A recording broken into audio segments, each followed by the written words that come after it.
चलो रे काला कद्दू गोरा कद्दू, जल्दी से तैयार हो जाओ, चलना है हम लोग को। अरे पापा कहाँ चलना है हम लोग को? अरे पहाड़ से 50 साल का तपस्या करके एक बाबा आया कद्दूपुर में, जो अच्छा अच्छा ज्ञान देता है और तुम्हारे समस्या का उपाय बताता है, जिसका पालन करके तुम कुछ ही दिन में अपने समस्या को दूर कर सकते हो। अरे मेरा समस्या उसको पता कैसे चलता है पापा, जो वो मेरी समस्या का उपाय बताता है? और किसी और को मेरा समस्या सुनने में क्या मजा आता है, और उसका उपाय जान के वो क्या करेगा? अरे तुम्हारे समस्या का बात नहीं कर रहा है, कोई भी उससे अपने समस्या के बारे में पूछेगा तो उसका उपाय बता देता है उसको कि कैसे उसका समस्या दूर होगा। अरे पापा हम लोग वहाँ नहीं जाएंगे, आपको जाना चाहिए, हम लोग घर में बैठकर आराम करेंगे। अरे चुप रहो तुम, कोई भी अच्छा जगह के लिए तुम लोग को बोलो तो मुंह से हाँ नहीं निकलता है, हमेशा ना करते हो पहले। और इसी जगह बोले कि मोबाइल पे देखो एक फटीचा लड़का गंदा गंदा बात कर रहा है, लड़की लोग का अपमान कर रहा है, बड़ा बड़ा लोग के लिए उल्टा सीधा बोल रहा है, उसको देखने के लिए तुरंत तैयार हो जाते हो तुम लोग। जो गाली दे और गंदा गंदा बात करे उसको आइडल मानते हो तुम लोग, कहते हो कि हम लोग को भी उस लोग के जैसा बनना है, हाँ? और जो सही बात सिखाए वहाँ नहीं जाना है, यही संस्कार सीख रहे हो ना ऑनलाइन आजकल तुम लोग। अरे पापा उसको कॉमेडी बोलते हैं, कॉमेडी करता है वो लोग, जिसको देखकर हम लोग को मजा आता है। हाँ, गंदा बात करना, अश्लील बात करना, वही तो कॉमेडी आजकल का, उसी में मजा आता है तुम लोग को। कॉमेडी का मतलब भी जानते हो तुम लोग? दूसरे का वीडियो चला के उसका बेइज्जती कर देना को कॉमेडी नहीं बोलते हैं, समझे? पहले का जो कॉमेडियन सब होता था ना, असल में वो लोग चुटकुला लिखता था और असल में कॉमेडी भी वो लोग करता था। समाज की समस्याओं के ऊपर तंज कसना, ये होती थी कॉमेडी। पर आजकल हर किसी के ऊपर तंज कसना को कॉमेडी कहते हैं। आजकल का क्या कॉमेडी करता है सब पता है। और अगर उस लोग को बेइज्जती करना भी होता था तो खुद का बेइज्जती करता था, ना कि किसी और का, ताकि उसको बुरा लगे या फिर उसके वीडियो के थ्रू खुद चल सके। अपने टैलेंट से वो चलता था, ना कि दूसरे का वीडियो चला के। लेकिन तुम लोग को यही सब पसंद है, छोटा मोटा कॉमेडी तक तो ठीक है, लेकिन तुम लोग गंदा कॉमेडी देखते हो, गंदा गंदा बात सुनते हो। चलो चुपचाप से बाबा के यहाँ, तुम लोग आज मन का शुद्धि करवाएंगे हम, ताकि तुम लोग अच्छा बात करो और अच्छा चीज सीखो। अरे पापा ये सब ज्ञान देना है ना तो गोरा कद्दू को दीजिए, ये सब गंदा गंदा चीज हम नहीं देखते हैं। हम जब भी मोबाइल चलाते हैं तो अच्छा अच्छा चीज देखते हैं, जिससे मेरा नॉलेज बढ़े। हम गंदा गंदा कॉमेडी नहीं देखते हैं, ये सब ज्ञान गोरा कद्दू को दीजिए। और ना ही हम आपकी तरह कोई बाबा साहब के यहाँ जाते हैं, समझे आप? अरे चुप रहो तुम, चलो। ठीक है चल रहे हैं। ये बात आज हमको समझ में आ गया। हम चाहे कितना ही होशियार क्यों ना हो, हम पूरा दुनिया को सिखा सकते हैं, लेकिन अपना घर वाला को नहीं सिखा सकते हैं। पूरी दुनिया से जीत जाएंगे, लेकिन घर वाला से नहीं जीतेंगे, वहाँ हारना ही पड़ता है। हाँ ठीक है, ज्यादा ज्ञान मत दो, चलो। कटोरा बाबा की जय। हाँ बोलो बच्चा, क्या कहना चाहता है रे? बाबा आप पुरुष नहीं महापुरुष हैं बाबा। जब से हम आपकी शरण में आए हैं तब से जीवन में कोई कष्ट नहीं है बाबा। अब तो ऐसा लगता है जैसे जिंदगी का सारा सुख मेरे ही पास है बाबा। कोई कष्ट नहीं है, सारी समस्याएं दूर हो गई हैं बाबा। तो देखा आप लोगों ने कैसे इस बच्चा का कष्ट दूर हो गया मेरे शरण में आने के बाद। 50 साल की तपस्या करने के बाद ये पावर मिला हमको। मेरी शरण में जो भी आता है उसका कष्ट कोसों दूर भाग जाता है। बस अपना नियत साफ रखो और मेरा उपाय करते रहो। तुमको कष्ट कभी न छू पाएगा। अगर तुम लोग मेरे ऊपर आंख बंद करके विश्वास करोगे तो तुम लोग का आंख कभी भी कोई नहीं खोल पाएगा। इसीलिए कटोरा बाबा के ऊपर आंख बंद करके भरोसा करो। न बाप बड़ा न भैया, सबसे बड़ा कटोरा। अरे ये क्या बकवास में पापा लेके आ गए हम लोग को? क्या बकबक कर रहा है ये पगला बुढ़ा? मजा ही नहीं आ रहा है, बोर कर दिए। अरे गोरा कद्दू, अब पापा लेकर आ ही गए हैं तो बैठ कर सुनो। कहीं कोई अच्छा बात सुना दे तो हम लोग का नॉलेज बढ़ जाए। ये समझ कर बैठो ना कि यहाँ नॉलेज मिल रहा है। कोई भी नॉलेज मिल गया सुनकर चले जाएंगे। हम लोग को आंख बंद करके इस पे थोड़ी ना विश्वास करना है। और कहीं अगर कोई बात गलत निकल गया इसका मुंह से तो सवाल करेंगे। काहे कि कोई कितना ही अच्छा आदमी हो या बुरा आदमी हो, सवाल हमेशा करते रहना चाहिए। इसी से पता चलता है कि हम पढ़े लिखे हैं कि नहीं। काहे कि अगर आंख बंद कर विश्वास करना है किसी के ऊपर बिना सवाल किए, तब तो हम गधाई ठीक है ना। काहे कि सवाल कौन करता है? जो पढ़ा लिखा होता है, जो समझदार होता है। भले सवाल गलत हो या सही हो, करना जरूर चाहिए, तभी ना उत्तर मिलेगा। बिना उत्तर प्राप्त किए किसी को भी फॉलो करते रहना, ये कौन सा अक्लमंदी है? कटोरा बाबा की जय। हाँ बोलो बच्चा, तुम्हारा क्या कष्ट है? बाबा एक बार की बात है, हमको लग रहा था कि मेरा शुगर बढ़ गया है, तो हम डॉक्टर के पास गए। डॉक्टर से कहे, डॉक्टर साहब हमको लगता है मेरा शुगर बढ़ गया है। तो डॉक्टर ने कहा हमसे कि बेटा तुम अपना बीपी का जांच करवाओ, क्योंकि तुम्हारा शुगर नहीं बीपी बढ़ा होगा। तो हम सोचे डॉक्टर साहब बोल रहे तो कुछ सोच समझ के बोल रहे होंगे, तो हम अपना बीपी का जाँच करवाने चले गए और गलती से पैथोलॉजी वाला गलत रिपोर्ट निकाल दिया। हमारा बीपी नॉर्मल था, उसको बढ़ा के दिखा दिया, क्योंकि पैथोलॉजी भी उसी डॉक्टर की थी। और डॉक्टर बीपी का दवा चला दिया, जबकि हमको बीपी था नहीं और शुगर का भी इलाज नहीं हुआ। और आज ये हाल है कि हमको बीपी और शुगर दोनों है। शादी हो गया है बच्चा तुम्हारा? अरे हाँ बाबा हो गया है। अरे तब तो बीपी और शुगर होना आम बात है बच्चा। अरे ये क्या बोल रहे बाबा? देखो, जब पत्नी थोड़ा प्यार से बात करती है ना तो पति को शुगर हो जाता है, और जब थोड़ा परेशान करती है तो पति का बीपी बढ़ जाता है। तो ऐसा होता है, शादीशुदा लोग के साथ ऐसा होते रहता है। ये आम बात है बच्चा, कोई बड़ा बात नहीं है। देखो, हम शादीशुदा नहीं है, हमको ना ही बीपी है ना ही शुगर है।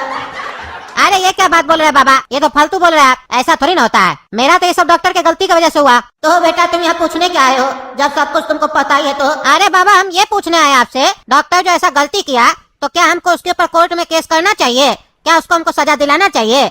आप हमको बताइए, छोड़ देना चाहिए उसको या सजा दिलवाना चाहिए बाबा? और क्या हम उसके ऊपर कोर्ट में केस करेंगे तो क्या उसको जल्दी सजा मिलेगा, या फिर पहले हमको कंगाल कर दिया जाएगा फिर उसको सजा दिया जाएगा? देखो बेटा, आप केस करके क्या फायदा? जो तुम्हारे भाग्य में था वो तुम्हारे साथ हुआ है। डॉक्टर का इसमें गलती नहीं था, डॉक्टर तो एक जरिया था। तुम्हारे भाग्य में जो लिखा था वो तुम्हारे साथ हो गया। अब केस कचहरी करने से कोई फायदा थोड़ी ना होगा। डॉक्टर को अगर सजा मिलना होगा तो ऊपर वाला बैठा है, सजा देगा। वो चाहे लाठी मारेगा तो आवाज भी नहीं आएगा और डॉक्टर उई उई उई करेगा। और अगर तुम कोर्ट कचहरी करोगे तो हो सकता है तुम्हारा भाग्य में कुछ और लिखा हो, फिर तुम्हारा भाग्य भी उल्टा सीधा हो जाए, तुमको भी कोई चाय लाठी मारे, तुम भी उई उई करने लगो और डॉक्टर को उल्टे सजा ना मिले। क्योंकि बेटा, कोर्ट कचहरी में आजकल पैसा चलता है, सच से किसी को कोई मतलब नहीं है, समझा? ये मत सोचो कि तुम्हारे साथ डॉक्टर ये किया तो डॉक्टर को सजा मिल जाएगा। हो सकता है जज तुमको ही सजा सुना दे, क्योंकि उसको पैसा से मतलब होता है, कद्दूपुर का जज को और वकील को। उस लोग को इससे फर्क नहीं पड़ता है कौन सच्चा कौन झूठा। जो ज्यादा पैसा देगा वो सच्चा, जो नहीं देगा वो झूठा, या जो ज्यादा पावरफुल नेता होता है तो वो सच्चा, कोई ईमानदार आदमी है तो वो झूठा। ये सब चलता है बच्चा कोर्ट कचहरी में। तो कोर्ट कचहरी से तुम दूर रहो बच्चा, नहीं तो तुम और कंगाल हो जाएगा। और जो तुम्हारा बीपी शुगर अभी कंट्रोल में है वो और बढ़ जाएगा। और जब तुम कंगाल हो जाएगा तो मेरे यहाँ दान कैसे करेगा बच्चा? उसमें तो हमारा भी नुकसान हो जाएगा। और फिर तुम जबरदस्ती हमको भी बीपी शुगर दे देगा, हमारा आमदनी नहीं होगा तो हमारा भी तो बीपी शुगर बढ़ जाएगा। हाँ, इसलिए हम ऐसा राय नहीं देंगे बच्चा तुमको जिसमें हमारा भी नुकसान हो। हम तुमको ऐसा राय देंगे जिसमें तुम्हारा भी फायदा, हमारा भी फायदा, समाज का भी फायदा, सबका कल्याण हो। कोर्ट वाले लोग का फायदा नहीं होना चाहिए, वकीलों का फायदा नहीं होना चाहिए, जज का फायदा नहीं होना चाहिए, पुलिस का फायदा नहीं होना चाहिए। समझ रहा बच्चा? हम तुमको समझाना क्या चाह रहे हैं, समझ में आ रहा है कि नहीं आ रहा? बच्चा बोलो, नहीं तो फिर से समझाए। अरे समझ गए बाबा, आप क्या समझाना चाह रहे हैं हम सब समझ गए। कटोरा बाबा का जय, कटोरा बाबा का जय। सुना रे गोरा कद्दू, इसका सवाल सुना। ये कौन सा सवाल है? कौन सा ऐसा बेवकूफ लोग है जो ये सब सवाल करता है ऐसा बाबा सबसे आकर? ये कोई सवाल था? अभी इसको केस करना है कि नहीं करना है ये बाबा से पूछेगा। कल को इसको कोई 2 थप्पड़ मार देगा रोड पर तो पहले बाबा से पूछेगा, क्या बाबा हमको थप्पड़ के बदले थप्पड़ मारना चाहिए कि नहीं? क्या राय देते हैं? अगर बाबा राय देगा मारने का तो मारेगा, नहीं देगा तो चुपचाप बैठ जाएगा, बोलेगा कटोरा बाबा का जय। समझे में नहीं आता है ये बाबा ज्यादा होशियार है कि ये लोग ज्यादा बड़ा बेवकूफ है? ये बात तो किसी बच्चा को भी पता होता है कि अगर गलत हुआ है तो उसके बदले वो फाइट करता है, एक्शन लेता है। इसके लिए किसी और से राय थोड़ी ना लेता है। ये आजकल का सिस्टम ही नहीं समझ में आता है। हर बात के लिए लोग दूसरा से राय लेता है, मतलब दूसरे के कहने पर चलता है। अगर दूसरे के कहने पर ही चलना होता तो भगवान इतना बड़ा भेजा कह दिए सबको, तब तो किसी एक को भेजा देते, बाकी का भेजा खाली बेचते। हाँ, ये तो काफी महापुरुष लोग भी कह के गया है कि अगर तुम्हारे साथ अन्याय हो रहा है और तुम उस अन्याय के खिलाफ विरोध नहीं कर रहे हो तो तुम भी उस अन्याय में उतने ही भागीदार हो जितना वो है, बल्कि तुम उसको और अन्याय करने में बढ़ावा दे रहे हो। अच्छा, अब ध्यान से सुनिए आप लोग। हम बहुत दिन से देख रहे थे, हमारे यहाँ जो भी आ रहा था सबका जीवन में कुछ न कुछ तकलीफ लगा हुआ था, इसीलिए हम अपना ज्ञान का उपयोग किए और एक ऐसा चमचम बनाए हम जिसको ग्रहण करने के बाद आप लोग के जीवन से आप लोग का आधा दुख तो ऐसे ही चला जाएगा। तो एक काम कीजिए आप लोग, ये लड़का अभी आप सभी को चमचम देगा, 4 चमचम सबको खाना है और 50 रुपया करके सबको रखना है उस पे। काहे कि चमचम बनवाने का पैसा हम लगाए थे वो हमको चाहिए, तभी हम आगे भी दूसरा लोग का मदद कर पाएंगे। लेकिन उसमें जो हम विधि की है उसका पैसा नहीं ले रहे हम, ये हम समाज सेवा कर रहे हैं। तो चलो रे बाबू, चमचम खिलाओ, सबको बांटो। हाँ, तो आप बताइए कैसा लगा आप लोग को चमचम? बढ़िया लगा कि नहीं? और सबको पैसा दिया है ना रे तुमको? कोई ऐसा तो नहीं ना बच गया जो पैसा नहीं दिया है? अरे हाँ हाँ बाबा, सबको पैसा दे दिया है और चमचम भी खा लिया है। अब बढ़िया लगा कि नहीं लगा वो तो जनता बताएगा ना। अरे बाबा इधर देखिए, हमको चमचम बढ़िया नहीं लगा, खट्टा था, लग रहा था 4 दिन पहले का ला कर दिए। को भी अच्छा नहीं लगा, उल्टी टाइप का आ रहा था। अरे हाँ हाँ बाबा, हमको भी अच्छा नहीं लगा। अरे बेटा, दवा किसको अच्छा लगता है? दवा तो करवा होता है ना। या तो तुम लोग मरीज नहीं है, तुम लोग को दवा अच्छा नहीं लग रहा है, और या तो तुम लोग गंदा मरीज है जो दवा खाने में नाटक कर रहा है। आप देखना ना, आधा दुख तुम्हारा ऐसे ही दूर हो जाएगा।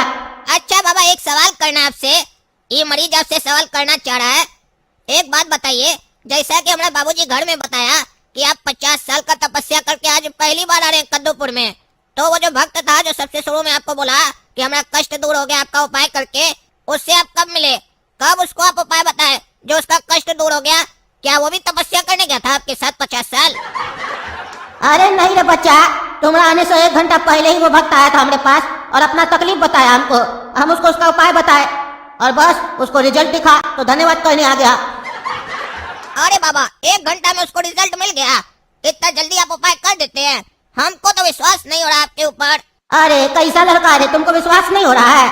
अभी तुम लोग के सामने जीता जाता एग्जाम्पल दिए। ये जो लड़का है ये भी हमारे पास अपना तकलीफ लेके आया था।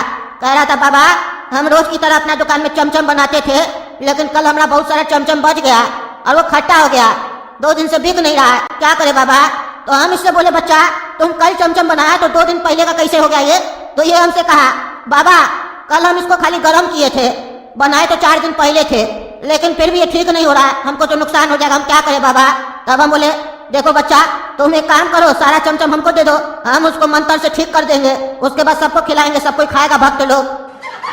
देखिए आप लोग खाए ना, आप लोग का फायदा भी हुआ और इसका भी फायदा हो गया, इसका चमचम भी बिक गया। 10 रुपया के चमचम के हिसाब से 40 होना चाहिए, आप लोग इसको 4 दिन पहले का चमचम का 50 रुपया दिए, ऐसा ही अपना दुकान पे भी नहीं कर पाता, तो इसका फायदा भी हुआ कि नहीं? आधा घंटा में फायदा किया हम। अरे कोई फायदा नहीं किया, तुम बिजनेस किया, इससे कमीशन लिया होगा और अपना ये बाबा का चोला के पीछे बैठकर बिजनेस किया और हम लोग को 4 दिन पहले का चमचम खिला दिया। हम लोग को बीमार करेगा और यहाँ का डॉक्टर लोग के साथ सेटिंग करेगा और उस लोग से भी कमीशन खाएगा, बोलेगा कि हम कस्टमर भेजे हैं। कहे कहे काला कद्दू तुम, ये बहुत बड़ा चोर है और खाली चोर नहीं है, खूनी भी है। ये सब ढोंग कर रहा है और यहाँ पर आधा से ज्यादा आदमी इसी का बैठा हुआ है पब्लिक को घींचने के लिए। ये जो व्यक्ति है ना, 1 महीना पहले इमलीपुर में एक आदमी का मर्डर कर दिया था और वहाँ से फरार था और फिर अपना वेश बदल कर घूम रहा है। इसका तलाश 1 महीने से इमलीपुर और कद्दूपुर का पुलिस कर रहा है। काहे कि इमलीपुर का पुलिस हम लोग से कांटेक्ट किया और कहा कि ये व्यक्ति इमलीपुर से भागकर कद्दूपुर आ चुका है, इसीलिए 1 महीना से इसको खोज रहे थे हम और रंगे हाथ पकड़ना चाह रहे थे। चलो रे जेल, तुमको खिलाते वहां पर हम चमचम।